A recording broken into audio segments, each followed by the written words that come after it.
dahil sa matinding lamig na nararanasan sa ilang probinsya sa Hilagang Luzon.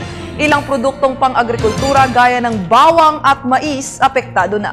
Balitaan mo kami, Julius Di Samburon. Matinding lamig ngayon ang nararamdaman sa ilang probinsya sa bansa, partikular sa hilagang bahagi ng Luzon, dulot ng hanging amihan. Matatandaan nito mga nagdaang linggo sa pagpasok ng taon. Ayon sa Pag-asa, mas lalo pang tumitindi ang lamig sa summer capital ng bansa, ang Baguio City, kung saan umaabot na sa halos 9 degrees ang temperatura. Dahil sa lamig, apektado na ang ilang produktong pang-agrikultura dito. Mahigpit na binabantayan ng mga magsasaka sa Benguet ang kanilang pananim dahil sa prosopite, sanhi ng malamig na klima. Dito nagmumula kasi na ibinabiyahe sa iba't ibang lugar sa bansa gaya ng ilang palengke sa Kamaynilaan. Sa Mega Q-Mart, ayon sa ilang nagtitinda, ilang paggalaw sa presyo na ng gulay ang naranasan itong nagdaang linggo. Partikular sa gulay galing Baguio. Hindi naman lahat din ng gulay ay may pagbabago ng presyo, kaya masasabing mura pa.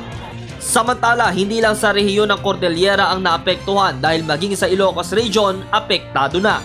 Ayon kay Batak City Agriculturist Lynn Gapi, ilang magsasaka na ang namumblema dahil sa epekto ng malamig na panahon sa kanilang tanim na bawang at mais.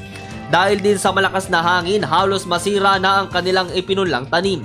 Sa pag-atake ng prosopite, sinisira nito ang dahon ng kanilang pananim.